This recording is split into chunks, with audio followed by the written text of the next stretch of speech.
Hi കൂട്ടുകാരെ, പുതിയൊരു വീഡിയോയിലേക്ക് എല്ലാവർക്കും സ്വാഗതം. അങ്ങനെ സച്ചി പറയാണ്, ഞാൻ പോലീസ് സ്റ്റേഷനിൽ ചെന്നപ്പോൾ അവിടെ നിൻ്റെ അനിയൻ ശരത്തിനെ കണ്ടു. അവനെന്തിനാ വന്നത്? എന്നെ കാണാനില്ലെന്ന് പരാതി കൊടുക്കാനാ? അല്ല, അവൻ എൻ്റെ നേർക്ക് പരാതി കൊടുക്കാനാണ്. ഞാൻ നിന്നെ എന്തോ ചെയ്തു എന്നൊക്കെ പറഞ്ഞിട്ട് അവൻ പരാതി കൊടുക്കുകയാണ് ചെയ്തത്. മനഃപൂർവ്വം നിന്നെ ഞാൻ ഒളിപ്പിച്ച് വെച്ചതാണെന്നോ, നിന്നെ ഉപദ്രവിച്ച് ഞാൻ എവിടെയെങ്കിലും കൊണ്ടുപോയി എന്നൊക്കെ പറഞ്ഞ് അവൻ പോലീസ് സ്റ്റേഷനിൽ പരാതി കൊടുക്കാൻ വന്നിരുന്നു എന്ന് പറഞ്ഞിട്ടോ. ഇത് കേൾക്കുന്ന രേവതിക്ക് ഒരിക്കലും വിശ്വസിക്കാനാവുന്നില്ല. ശരത്ത് സച്ചേട്ടൻ്റെ നേർക്ക് പരാതി കൊടുത്തിരിക്കുക. അതെ, അവൻ കൊടുത്തു. എന്തായാലും നീ ഇത് ആരോടും പറയണ്ട. ഇവിടെ ഞാൻ ആരോടും തന്നെ പറഞ്ഞിട്ടില്ല. അവൻ കിട്ടിയ അവസരം മുതലെടുത്തു. എന്നോടുള്ള ദേഷ്യം അവനങ്ങ് കാണിച്ചു എന്ന് പറയട്ടോ. അപ്പോൾ ഇത് രേവതിക്ക് വിശ്വസിക്കാനാവുന്നില്ല. രേവതി പറയുന്നുണ്ട്, അവനെ അങ്ങനെ വിട്ടാൽ ശരിയാവില്ല, ഞാനിതിന് എന്തായാലും തിരിച്ചടി കൊടുത്തിരിക്കും എന്നൊക്കെ പറയുമ്പോൾ അതൊക്കെ അവിടെ നിൽക്കട്ടെ, നീ എന്തെങ്കിലും കഴിച്ചോ എന്ന് രേവതിയോട് ചോദിക്കുകയാണ് കേട്ടോ സച്ചി. അപ്പോൾ അത് കേട്ടോടെ തന്നെ ഞാൻ കഴിച്ചു എന്ന് പറയട്ടോ. എന്തിനാ രേവതി നീ കള്ളം പറയുന്നത്? നീ കഴിക്കില്ല എന്ന് എനിക്ക് നന്നായിട്ട് അറിയാം. കാരണം നീ ഒരു പണിക്ക് ഏർപ്പെട്ട് കഴിഞ്ഞാൽ അത് തീരും വരെ നീ ഒന്നും തന്നെ തിന്നില്ല. അതുകൊണ്ട് തന്നെ ഞാനും കഴിച്ചിട്ടില്ല. നമുക്ക് രണ്ടുപേർക്കും ഒരുമിച്ചിരുന്ന് കഴിക്കാമെന്ന് പറഞ്ഞ് അവർ രണ്ടുപേരും സന്തോഷത്തോടു കൂടി കഴിക്കുന്നുണ്ട് കേട്ടോ. പിന്നീട് ദേവുവിനെയാണ് കാണിക്കുന്നത്. ദേവു തൻ്റെ അമ്മയോട് വന്ന് ചോദിക്കുകയാണ്, അല്ല രേവതി ചേച്ചിയേറ്റ് വിളിച്ചിരുന്നു അമ്മേ? ഇല്ല, അവൾ വിളിച്ചിട്ടൊന്നുമില്ല. വിവരങ്ങൾ ഞാൻ തിരക്കി എന്ന് പറയാനേട്ടോ. ഇതേ സമയം ചേച്ചി ഒന്ന് വിളിച്ചു പോലും ഇല്ലല്ലോ. ചേച്ചി എപ്പോഴാണ് ഇന്നലെ എത്തി? എന്താ കാര്യങ്ങൾ ഒന്നൊക്കെ അറിയാൻ പറ്റിയോ എന്ന് പറഞ്ഞ് താൻ തിരിഞ്ഞു നോക്കുമ്പോൾ തൻ്റെ മുന്നിൽ രേവതി നിൽക്കുന്നു കേട്ടോ. രേവതിയെ കണ്ടത് തന്നെ ദേവ് പറയാണ്, ചേച്ചിയെക്കുറിച്ച് ഇപ്പോൾ പറഞ്ഞതുള്ളൂ. അപ്പോഴേക്കും രേവതിയുടെ അമ്മ വന്നിട്ട് ചോദിക്കുകയാണ്, മോളെ നീ ഇന്നലെ എപ്പോഴാണ് എത്തിയത്? ഞാൻ 10 മണിയായി. നീ എന്ത് പണിയാണ് കാണിച്ചത്? നീ എന്തിനാണ് അവനോട് പറയാതെ ഇവിടെ നിന്നും പോയതെന്ന് പറയുമ്പോൾ, അമ്മേ അതൊരു തെറ്റിദ്ധാരണയാണ്. തെറ്റ് എൻ്റെ അടുത്തുമുണ്ട്, അതുപോലെ പറഞ്ഞവരുടെ അടുത്തുമുണ്ട്. ഞാൻ പറഞ്ഞു എന്ന് കരുതി, പക്ഷെ പറയാനുള്ളത് അത് കേട്ടില്ല. അതൊക്കെയാണ് ഉണ്ടായത് എന്നൊക്കെ ഇങ്ങനെ പറയാനേട്ടോ.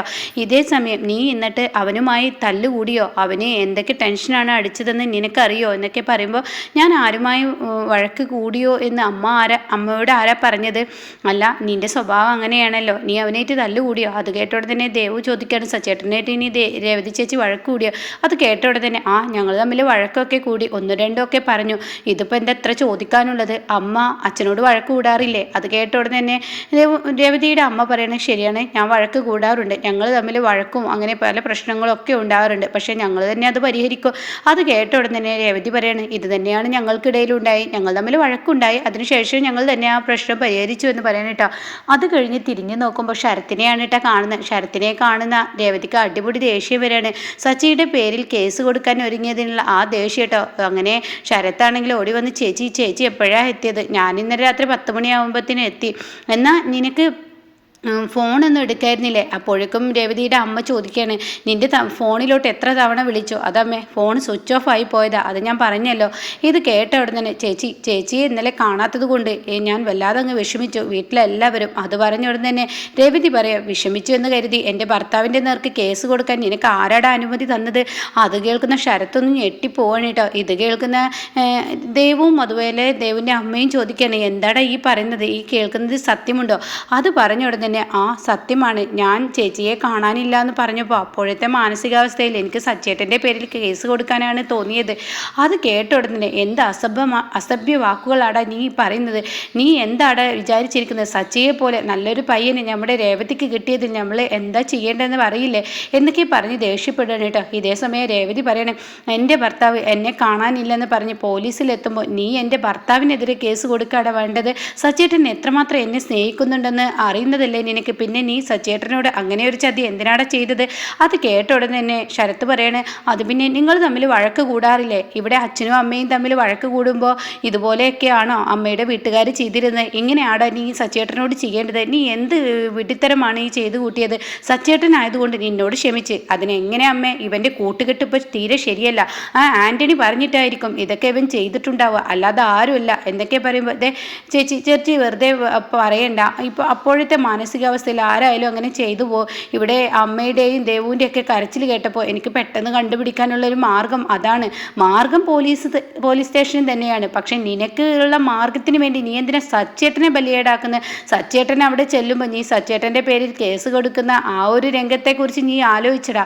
എത്രമാത്രം എനിക്കും നമ്മുടെ കുടുംബത്തിന് വേണ്ടി സച്ചേട്ടൻ ബുദ്ധിമുട്ടിയിട്ടുണ്ട്, അതൊക്കെ നീ മറന്നു പോയേടാ എന്നൊക്കെ പറഞ്ഞ് ദേഷ്യപ്പെടണം കേട്ടോ. ഇതേ സമയം രേവതി പറയണേ, ഇനി അമ്മ ഞാൻ അധികം നിൽക്കുന്നില്ല, ഞാൻ പോട്ടെ. ഇനി ഈ മേലാൽ ഇങ്ങനെയുള്ള പ്രവൃത്തി ചെയ്തു നോക്കുക, അപ്പോൾ രവതിയുടെ കൈൻ്റെ ചൂട് നീ അറിയുമെന്നൊക്കെ പറഞ്ഞിട്ട് പോവാണ് കേട്ടോ. എന്നാൽ ഈ സമയം ശരത്താണെങ്കിലും പെട്ടെന്ന് ആൻ്റണിയെ കാണാൻ ചെല്ലാണ്.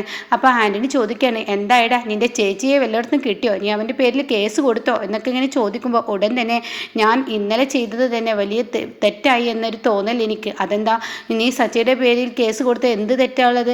അല്ല ചേച്ചി ഇന്നലെ എത്തി. അവൾ എത്തിയോ? നിൻ്റെ ചേച്ചി എത്തിയോ? ആ ചേച്ചി ഇന്നലെ പൂ വെട്ടാൻ വേണ്ടി പോയിരിക്കുകയാണ്, 10 മണിയാകുമ്പോഴത്തേക്കും വീട്ടിലെത്തി. അതുമാത്രമല്ല ഇപ്പോൾ ചേച്ചി വീട്ടിലെത്തി സച്ചേട്ടൻ്റെ പേരിൽ ഞാൻ കേസ് കൊടുത്തത് കൊണ്ട് തന്നെ, കേസ് കൊടുക്കാൻ പോയത് കൊണ്ട് തന്നെ എന്നെ ഒരുപാട് വഴക്കും പറഞ്ഞു. എനിക്ക് അത് ചെയ്തത് വേണ്ടായിരുന്നു ഇപ്പോൾ തോന്നുന്നത്. ഞാൻ എടുത്തു ചാടി പെട്ടെന്ന് ചെയ്യാൻ പാടില്ലായിരുന്നു. സച്ചേട്ടൻ എത്രമാത്രം രവതി ചേച്ചിയെ സ്നേഹിക്കുന്നുണ്ടെന്ന് അറിഞ്ഞിട്ടും പെട്ടെന്നുള്ള എടുത്തുചാട്ടത്തിൽ ഇത്ര പെട്ടെന്ന് ഞാനത് ചെയ്യരുതായിരുന്നു. അത് കേട്ട ഉടൻ തന്നെ ആൻ്റണി പറയാണ്, എടാ ഏതൊരു മനുഷ്യനും ചെയ്യുന്നത് തന്നെയാണ് നീ ചെയ്തിട്ടുള്ളൂ. അല്ല ഇത്ര പെട്ടെന്നൊന്നും ശരത്ത് ചെയ്ത് തെറ്റ് തന്നെ. സച്ചേട്ടൻ്റെ പേരിൽ അങ്ങനെ ഒരു കേസ് കൊടുക്കാൻ പാടില്ലായിരുന്നു എന്ന് പറയാം കേട്ടോ. എന്തായാലും ഇനി ഇങ്ങനെയൊന്നും ചെയ്യാൻ പാടില്ല എന്ന് പറഞ്ഞ് ശരത്ത് പോകുമ്പോൾ ആൻ്റണി തൻ്റെ കൂട്ടുകാരനോട് പറയണേ, ഇവനെ കൈവിട്ട് പോകരുത്, ഇവന് ചെറിയൊരു ചായ്ച്ച അങ്ങോട്ടുണ്ട്, അത് ഉണ്ടായിക്കഴിഞ്ഞാൽ തീർച്ചയായും നമുക്ക് പിടിച്ചതൊന്നും നമ്മുടെ കൈകളിൽ കിട്ടില്ല എന്നും പറയുന്നുണ്ട് കേട്ടോ. പിന്നീട് ശ്രുതിയാണ് കാണിക്കുന്നത്. അവരവരുടെ ബ്യൂട്ടി പാർലറിൽ പോവുകയാണ്. അപ്പോൾ ശ്രുതിയോട് പറയുന്നത്, എനിക്ക് തിരക്കുണ്ട്, ഞാനൊന്ന് പോട്ടെ എന്ന് പറയണേ. ആ സമയമാണ് ശ്രുതിയുടെ മുന്നിലോട്ട് ഒരാൾ വന്നിട്ട് പറയുന്നത്, നിങ്ങളെ കാണാൻ ഒരാളെത്തിയിട്ടുണ്ടെന്ന് പറയണേ. അപ്പോൾ ഈ സമയം ശ്രുതി താഴോട്ട് ഇറങ്ങി ചെല്ലാണ്. കാണുമ്പോൾ കാണുന്ന കാഴ്ച നവീനായിരിക്കട്ടെ. നവീനെ കാണുന്ന ശ്രുതിക്ക് ദേഷ്യം പിടിക്കുന്നുണ്ട്, ഒരു ഞെട്ടലുമുണ്ട്. അപ്പോൾ എന്തിനാ നീ ഇങ്ങോട്ടേക്ക് വന്നത്? പിന്നെ ഞാൻ ഇങ്ങോട്ടില്ലാതെ ശ്രുതി, ഞാൻ ഇങ്ങോട്ട് വരാനാണ്, നിൻ്റെ അടുത്തോട്ടല്ലാതെ വേറെ എവിടോട്ടും എനിക്ക് പോകാൻ കഴിയില്ലല്ലോ. അത് കേൾക്കുന്ന ശ്രുതി വലിയ മൈൻഡൊന്നും ചെയ്യില്ല കേട്ടോ. അപ്പോൾ ഈ സമയം നവീൻ്റെ കയ്യിലൊരു ബൊക്കെയൊക്കെ ഉണ്ട് കേട്ടോ. നീ ഇത്രയും ഉയർന്ന സ്ഥാനങ്ങളിലോട്ട് എത്തുമ്പോൾ നിന്നെ ഞാനൊന്ന് അഭിനന്ദിച്ചില്ലെങ്കിൽ ഞാൻ പിന്നെ എന്താ, ഞാൻ നവീനാണെന്ന് പറഞ്ഞിട്ട് കാര്യമുണ്ടോ? അത് കേട്ടോടെ തന്നെ ശ്രുതി തല തിരിക്കുമ്പോൾ ഉടൻ തന്നെ ആളുകൾ നോക്കുന്നു. നീ കയ്യിൽ നിന്ന് പൂ വാങ്ങിയില്ലെങ്കിൽ ആളുകൾ നമ്മളെ തന്നെ സൂക്ഷിക്കും. അതുകൊണ്ട് തന്നെ ഞാനൊരു കാര്യം പറയട്ടെ, ഞാൻ പറയുന്നതൊന്ന് കേൾക്ക് എന്നിങ്ങനെ പറയുന്നുണ്ട് കേട്ടോ. ആ സമയം ദേഷ്യത്തോട് കൂടിയിട്ട് ആ ബൊക്കെ അങ്ങ് മേടിക്കുകയാണ്. എന്നിട്ട് പറയണേ, നീ എന്തിനാണ് എന്നെ ഇങ്ങനെ എപ്പോഴും ബുദ്ധിമുട്ടിക്കുന്നത്? ഞാൻ നിൻ്റെ അടുത്ത് വരണമെന്ന് ഒരിക്കലും ആഗ്രഹിച്ചിട്ടില്ല, പക്ഷേ നീ എനിക്കിപ്പോൾ പണം തരുന്നില്ലല്ലോ, പിന്നെ ഇപ്പം ഞാൻ എന്താ ചെയ്യുക? അത് കേട്ടോടനെ വീണ്ടും പറയാണ്, ദയവ് ചെയ്ത് എന്നെ ഒന്ന് ജീവിക്കാൻ സമ്മതിക്കുക. നീ ജീവിച്ചോ, എനിക്കുള്ള പണം എന്തെങ്കിലും തായോ? ഞാൻ പറഞ്ഞല്ലോ ഇപ്പോൾ പണമല്ല ഞാനിപ്പോൾ ഇതിന് വേണ്ടി ഇറക്കി. ഇനി എൻ്റെ കൈകളിൽ ഒരു രൂപ പോലും ഇല്ല.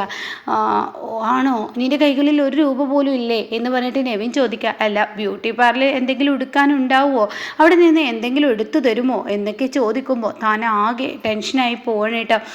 ഇവൻ്റെ മുന്നിൽ വല്ലാത്തൊരു ബുദ്ധിമുട്ട് തന്നെ നേരിടേണ്ടി വരികയാണ് ശ്രുതിക്ക്. എന്നാൽ ഈ സമയം ശരത്താണെങ്കിൽ ചെയ്ത് തെറ്റായിപ്പോയി എന്ന കുറ്റബോധവും, ആൻ്റണിക്കാണെങ്കിലോ ഒരിക്കലും ശരത്തിൻ്റെ സ്വഭാവം മാറാൻ പാടില്ല, തൻ്റെ കൈക്കുള്ളിൽ തന്നെ ആൻ്റണി പിടിക്കണമെന്നുള്ള നിലപാടായിരിക്കും. കാരണം സച്ചിക്കെതിരെ തിരഞ്ഞെടുക്കാൻ ഏക ആയുധം ഈ പറയുന്ന ശരത്ത് തന്നെയാണ്. അതൊരിക്കലും അങ്ങോട്ടേക്ക് ചാഞ്ഞു പോകാൻ പാടില്ല, ഞങ്ങളുടെ കൈകളിൽ തന്നെ വേണമെന്നുള്ള ആ ഒരു തീരുമാനം എടുക്കുന്നുണ്ട് കേട്ടോ.